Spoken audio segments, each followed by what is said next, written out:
দুই ম্যাচের টেস্ট সিরিজে বাংলাদেশের মুখোমুখি হবে ভারতীয় ক্রিকেট দল।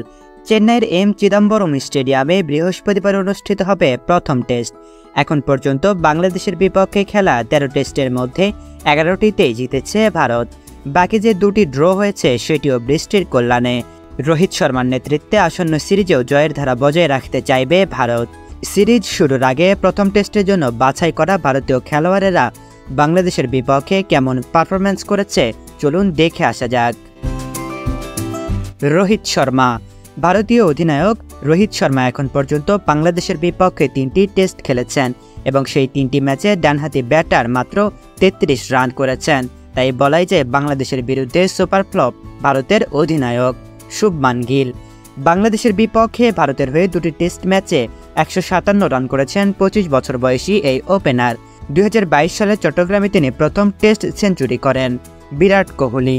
বাংলাদেশের বিপক্ষে এখন পর্যন্ত খেলা ৬টি টেস্টে তিনি করেছেন ৪৩৭ রান। তিনি দুই দলের মধ্যে খেলা লাল বলের ম্যাচে ডাবল সেঞ্চুরি করা ৩ ব্যাটারদের একজন। এই সিরিজেও বাংলাদেশের মাথা ব্যথার কারণ হবেন সর্বকালের এই অন্যতম সেরা ব্যাটার লোকেশ রাহুল।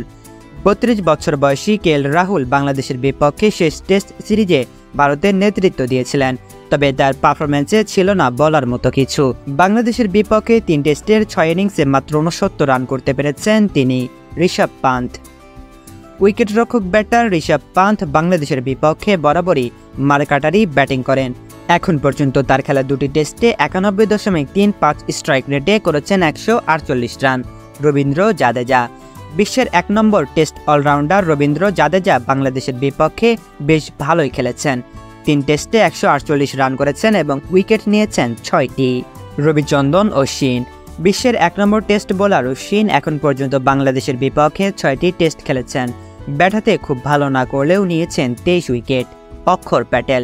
বাংলাদেশের বিপক্ষে খেলা দুটি টেস্টে অক্ষর প্যাটেল ৫২ রান করেছেন এবং উইকেট শিকার করেছেন ৮টি।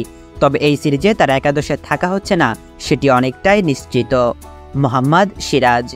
মোহাম্মদ সিরাজ বাংলাদেশের বিপক্ষে ২টি টেস্ট খেলে ৬ বাংলাদেশি ব্যাটারকে আউট করেছেন। কুলদীপ যাদব। কুলদীপ যাদব ভারতের হয়ে বাংলাদেশের বিপক্ষে মাত্র ১টি টেস্ট খেলেছেন। চট্টগ্রামে খেলা সেই টেস্টে প্রথম ইনিংসে ৪০ রান করেছেন এবং তারপর ১৬ ওভারে মাত্র ৪০ রান দিয়ে বাংলাদেশের ৫ উইকেট তুলে নেন। দ্বিতীয় ইনিংসে তিনি ব্যাট করার সুযোগ পাননি, তবে নিয়েছেন ১টি উইকেট।